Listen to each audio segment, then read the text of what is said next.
continuar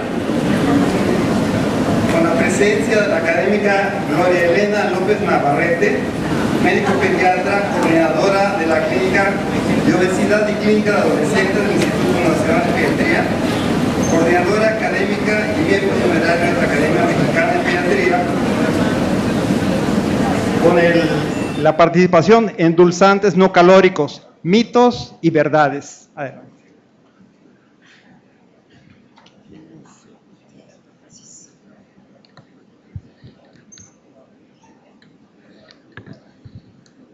Bueno, muy buenos días. Para empezar, y primero que otra cosa, expresar mi agradecimiento nuevamente por tener la gratísima oportunidad de compartir con todos ustedes. Y bueno, el día de hoy vamos a hablar sobre un tema que realmente cuando nos damos cuenta no estamos tan familiarizados con esto, aunque es muy probable que todos nosotros consumamos este tipo de elementos aquí, pero que nos ha realmente pues llamado a buscar, a investigar en relación a estos componentes, dada su utilidad y todos los comentarios positivos y negativos que se han generado alrededor de su uso. Si nosotros empezamos básicamente por esta pregunta, que es fundamentalmente lo que nos hacen los pacientes en algún momento dado, de bueno, ¿qué tan seguro es que yo utilice los endulzantes no calóricos o qué tan seguro es que yo se lo pueda dar a mis pequeños en casa? En realidad, ellos, ¿cómo adquieren esa información alrededor de esto que generalmente pues vemos en televisión? Pues a través de diferentes comentarios de manera personal o bien a través de las redes sociales o del internet. Entonces, bueno, pues algo que pudiese parecer información que viene básicamente de voz popular, de repente pues sí desencadena una serie de inquietudes que realmente debemos nosotros como profesionales tener los elementos para poder resolver de una manera adecuada. Pero ¿qué tanto sabemos nosotros como profesionales al respecto de este tema? Hicimos hace un par de años una encuesta que en realidad era muy breve. Tuvimos una población pues tampoco muy grande, tuvimos 169 médicos y básicamente lo que pretendíamos era evaluar qué tanto los médicos y los profesionales de diferentes ramas de la salud estábamos participando de esta información. En realidad encontramos que solo el 18% reconoció tener un conocimiento con fundamento de lo que es el endulzante no calórico. Y pues obviamente 81.6% en realidad reconocieron que no tenían información o que no tenían realmente las herramientas y los recursos para ofrecer esa información. Algunos de ellos, con conocimiento o no, consideraron que el empleo de este recurso es seguro en un 66%. Algunos de ellos, igual, con conocimiento o no, los prescribe. Otros, como decía, estamos conscientes de que los estamos consumiendo, algunos no lo sabemos, pero lo estamos consumiendo. Algunos de nosotros lo consideramos ya como un elemento útil para preservar o recuperar la salud y su utilidad en diferentes grupos más específicos. Ahora, en relación a cuáles conocemos, aquí está señalado un par, porque bueno, los que puedan ubicar esta diferencia, pues aquí estamos hablando básicamente del contenido, del producto como tal y no de la marca comercial, como fue esto, pero si nos damos cuenta, ¿qué es lo que conocemos también los médicos, tanto como la población en general? Pues básicamente las marcas. Y en ese sentido, esta publicación que les mencionaba hace un momento tiene un fundamento en una publicación científica seria, pero que en realidad con esta información que nosotros tenemos y con lo que manejamos generalmente de estadística y de metodología y demás, ¿qué tanto cada uno de nosotros podría leer e interpretar, dar realmente una utilidad objetiva a este tipo de información y un juicio crítico? Esta es la referencia bibliográfica en la que se centra esta nota del Reforma y que básicamente hace referencia a las modificaciones que podría generar el endulzante, específicamente estos que están aquí marcados, sobre lo que es la composición de la microbiota. Si nosotros nos vamos al centro de este artículo, podremos ubicar que realmente tiene bastantes deficiencias. Es un artículo que no tiene una población muy grande, que está transpolando básicamente resultados de investigación hecha a nivel básica y que además está generalizando el reporte de lo que se encontró específicamente con sacarosa al resto de los endulzantes no calóricos. Entonces, evidentemente, pues, ¿quién podría en determinado momento ser tan acucioso en ese momento decir, este artículo, a pesar de que está escrito en una revista de alto impacto, pues no me está dejando muy convencido en términos de metodología y qué tanto puedo utilizarlo para hacer una recomendación? Si nos vamos al concepto, el endulzante o el edulcorante es un aditivo alimentario que proporciona dulzura a los alimentos y en este se incluyen tanto los endulzantes de tipo calórico como los no calóricos.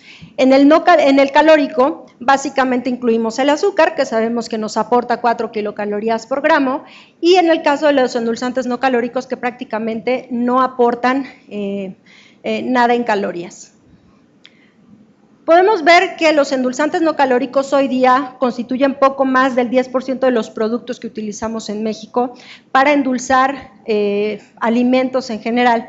En la última década básicamente se empiezan a colocar como un recurso para reducir el consumo del aporte calórico y una pues condición que se genera alrededor del conocimiento de que las bebidas endulzadas son un punto muy importante y que contribuye de manera muy importante al desarrollo del problema de la obesidad.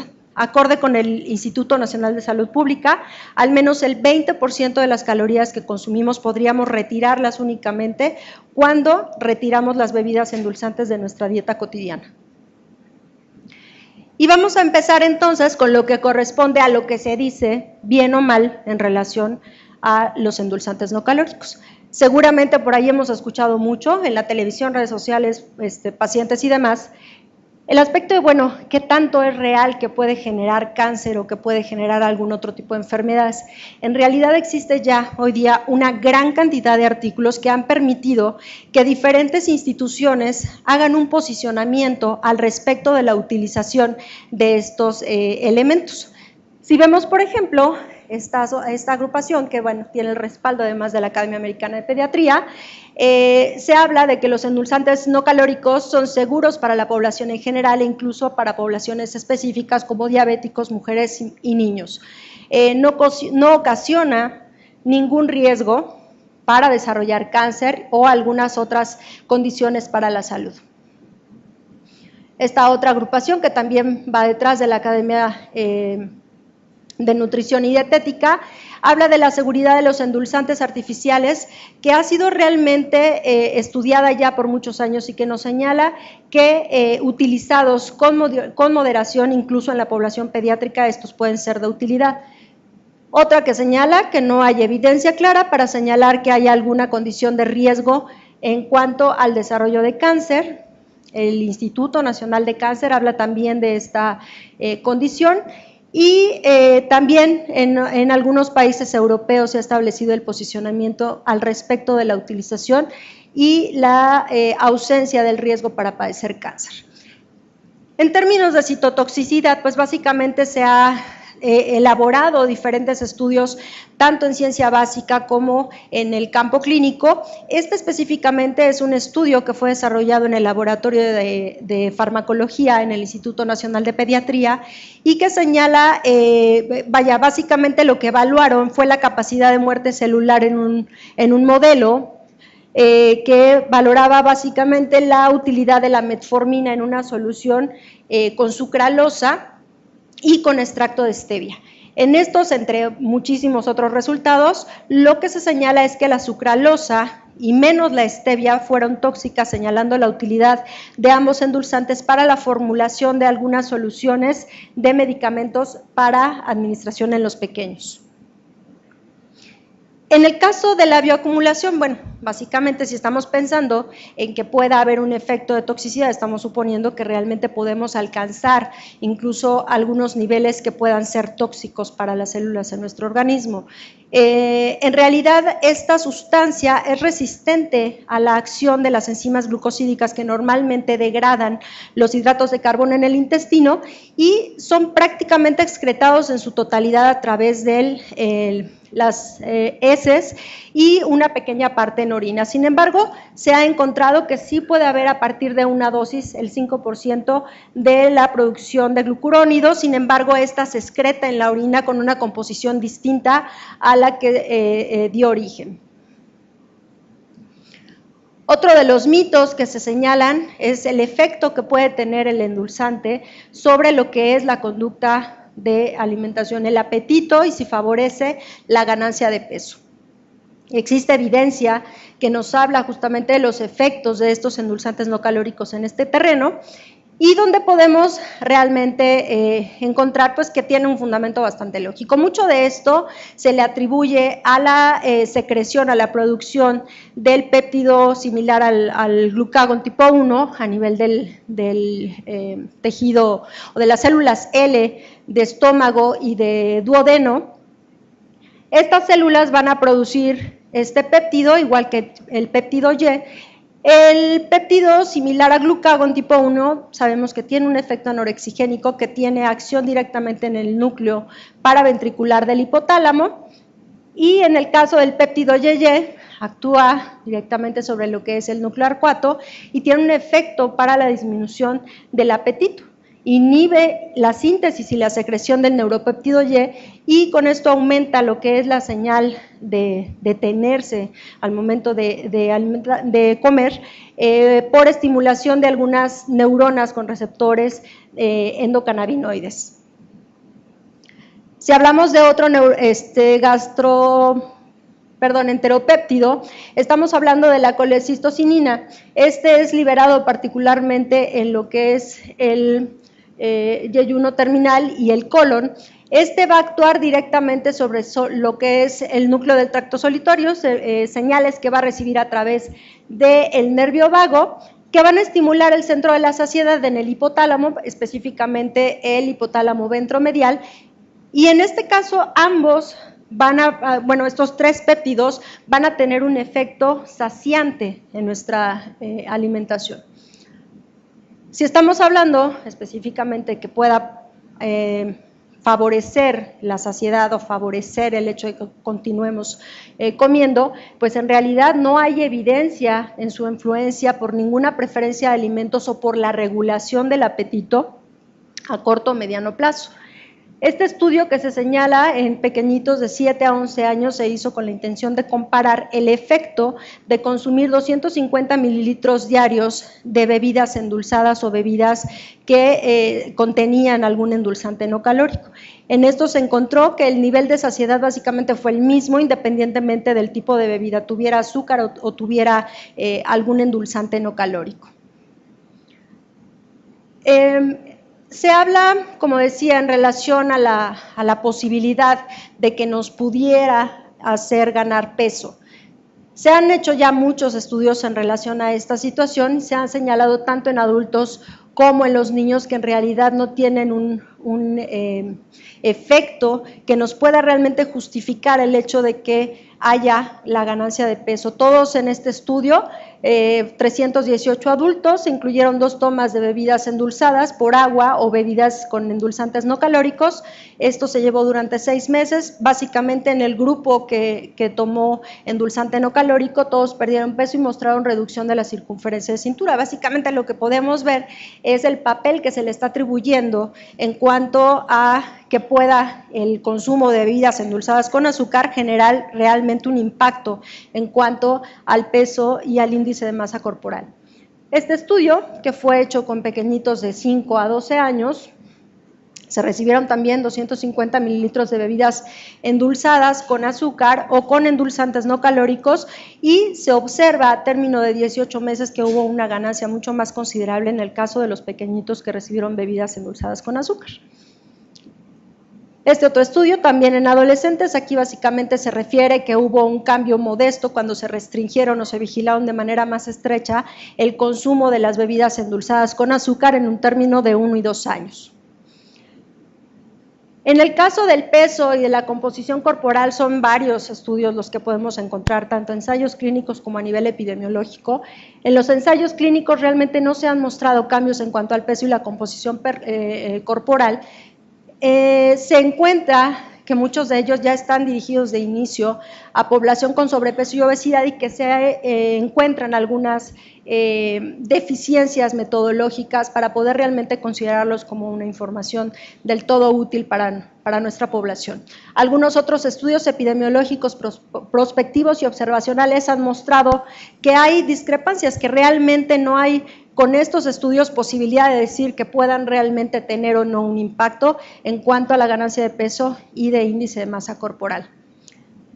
Si hablamos de esto que ya mencionaba esa nota del Reforma, en cuanto a la posibilidad de que pudiera ser un factor que predispusiera al desarrollo de enfermedades como la diabetes, regresamos a este esquemita donde básicamente podemos observar lo que son las funciones del péptido similar al glucagón tipo 1, que básicamente aquí lo que nos muestran es la función que tiene en relación a la influencia sobre las células beta del páncreas. Tiene un efecto sobre la proliferación o inhibición de la apoptosis en cuanto a las células beta del páncreas, y esto evidentemente pues tiene un impacto en cuanto a la producción de insulina y al manejo de la glucosa.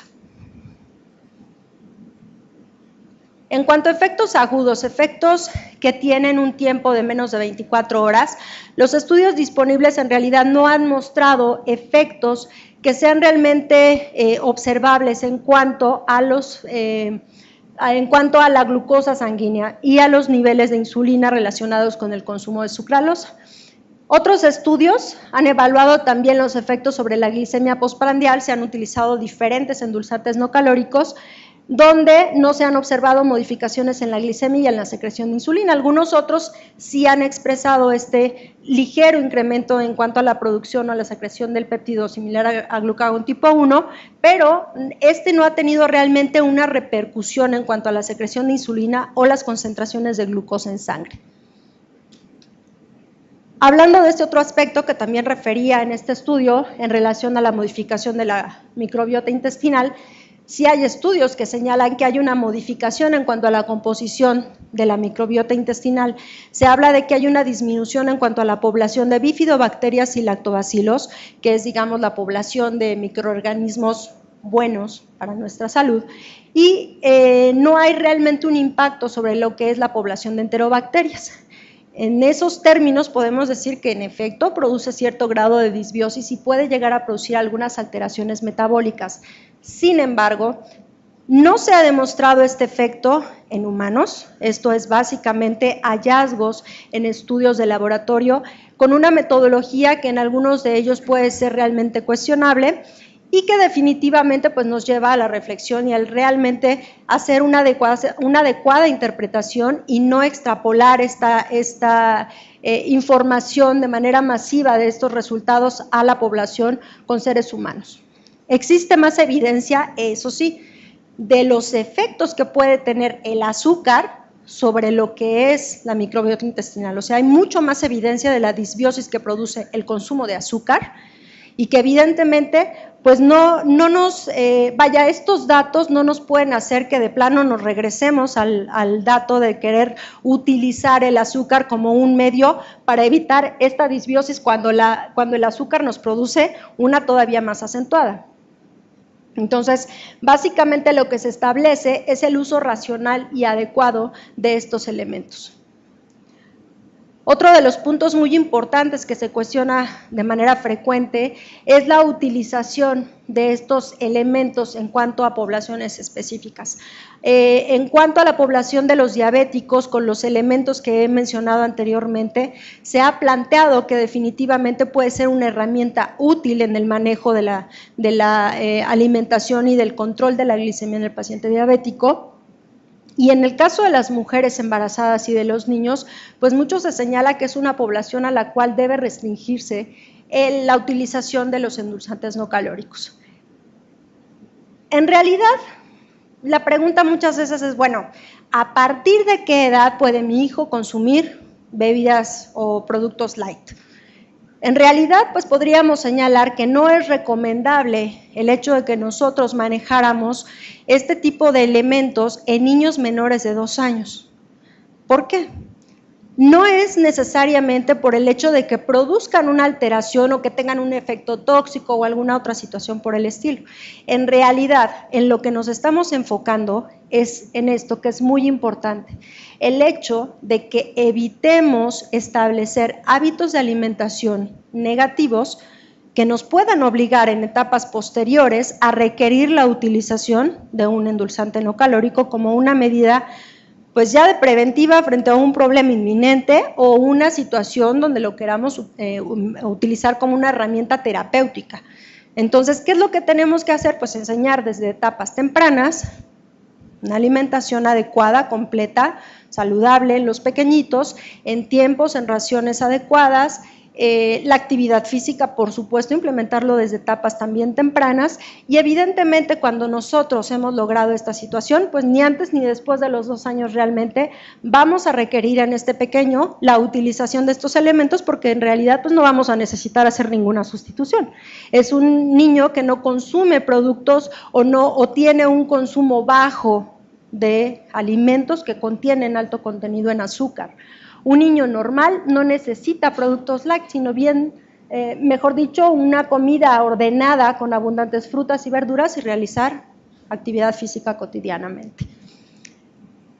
En el caso de los pequeñitos, pues básicamente es moderar la ingesta de productos artificiales, el hecho de que podamos fomentar hábitos que faciliten el consumo de alimentos y de bebidas en su sabor original. Nosotros sabemos que las preferencias alimentarias se establecen desde etapas muy tempranas de la vida, tan tempranas como el contacto con el líquido amniótico o la leche materna y que van a ir grabando ciertas preferencias alimentarias en nuestros núcleos hipotalámicos. Cuando ese pequeñito desde etapas tempranas ha recibido una alimentación adecuada, en realidad va a ser más difícil que tenga esa búsqueda poco fácil de complacer por alimentos altamente calóricos, ya sea con grasa o con azúcares. Si nosotros desde ese momento le enseñamos una forma adecuada de alimentarse, pues son pequeñitos que a lo mejor pues llegan a la escuela, tienen por supuesto el contacto directo con este tipo de alimentos, porque es el cumpleaños del amiguito y demás, y pues es inevitable que se expongan al refresco, que se expongan a las papas, que se expongan a los dulces, pero son pequeñitos que con mucha más facilidad prueban ese tipo de alimentos y los desechan al poco rato. No terminan de consumir ese tipo de alimentos. Entonces es muy importante y en base a esto es que podemos evitar que lleguen incluso las mamás a preguntar en algún momento si puedan o no utilizar este tipo de recursos. Hasta ahora la evidencia muestra que el uso de estos elementos es seguro, tanto en niños, embarazadas, diabéticas y en población general. Existe un consenso a nivel nacional que se hizo en nuestro país que señala esta condición de seguridad. En relación al uso en las mujeres embarazadas, uno de los puntos que se había señalado como un aspecto de riesgo era el hecho de que pudiera precipitar el nacimiento de los productos. Se encuentran disponibles únicamente 2 estudios epidemiológicos que hablan de esta relación, donde se ha mencionado que existe un riesgo basado en la dosis del endulzante. Sin embargo, curiosamente se observa que este riesgo es mayor con el uso o con el consumo de bebidas endulzadas con azúcar. En realidad, pues, ¿qué tanto podría ser eso o no cierto? Mucho podemos analizar de todo esto tratando de determinar si este riesgo fue realmente causado por efecto de las bebidas con endulzante calórico o no calórico, o si hubo involucrado, por supuesto, algún otro tipo de factor dietético o socioeconómico que pudiese haberse visto agregado en este caso. La evidencia hasta el momento no es concluyente sobre el riesgo en el consumo de los endulzantes no calóricos durante el embarazo. En resumen, pues sabemos que existen, sabemos que tienen una autorización y una recomendación por organismos a nivel internacional, están respaldados por los órganos reguladores en Estados Unidos, en Europa, y pues por supuesto ya los utilizamos todo el tiempo en nuestro país. Existen 5 artificiales, existen básicamente lo que es el aspartame, el acesulfame, el neotame, la sucralosa y la sacarina. Y uno natural que es la stevia, que también ha venido a generar una gran cantidad de dudas y a revolucionar todo esto del uso de los endulzantes no calóricos por ese tinte de natural que tiene. O sea, al final, teóricamente, pues no necesita ninguna participación del ser humano ni cambio en su composición, y sin embargo sabemos que ni siquiera es la hojita que muchas veces usan las mamás para hacer tecitos y pensar que con esto van a resolver algo en relación al control de la diabetes o cosa parecida. Sabemos que es un extracto de los glucósidos de esteviol lo que va a dar como resultado el efecto endulzante, pero nada que ver con estos efectos anticancerígenos y antidiabéticos y antihipertensivos y demás que le cuelgan todo el tiempo al uso de stevia. En general podemos decir que reducen el consumo calórico en el día a día, podrían sustituir finalmente el consumo del 20% de las calorías que tenemos en nuestra alimentación. Está presente ya, insisto, aunque no lo queramos aceptar, segurito que todos aquí los consumimos, están presentes en miles de productos de consumo por adultos, embarazadas y niños menores de edad, son el medio de endulzar incluso muchas suspensiones de diferentes medicamentos para niños, por supuesto. Entonces, ya los prescribimos nosotros incluso cuando damos una receta por determinados fármacos. Conocerles, evidentemente, es el mejor instrumento para prescribir estos elementos y para resolver en las mamás todas estas dudas que genera justamente el contacto y el involucro con todo esto de las redes sociales. Sin embargo, evidentemente es un tema al que tenemos que estar siempre alertas y siempre en espera de que no haya una situación que en determinado momento pudiese limitar el poder continuar la utilización de estos elementos. Para concluir, el uso de los endulzantes no calóricos puede ser de gran utilidad en el manejo del balance energético, nos puede ayudar realmente porque si sustituimos ese 20% que nos está aportando la bebida endulzada, pues a la larga resulta que sí tiene un impacto importante. Y en relación a eso los voy a invitar a participar el día de mañana en el taller de balance energético, donde también podremos valorar justamente qué utilidad podemos tener en cuanto a al cambio de ciertos alimentos o de ciertas bebidas por alimentos de este tipo. Y bueno, finalmente se trata de mantener realmente pues una condición lo más saludable posible. Evidentemente, ya decía hace un rato, lo ideal sería evitar llegar a requerir este tipo de sustancias. El uso adecuado puede lograrse en relación a el involucro de diferentes especialidades o diferentes áreas de la salud como parte de programas que integren hábitos de estilo de vida saludable, no nada más la alimentación, sino también involucrarlos en condiciones de actividad física que sean mucho más saludables.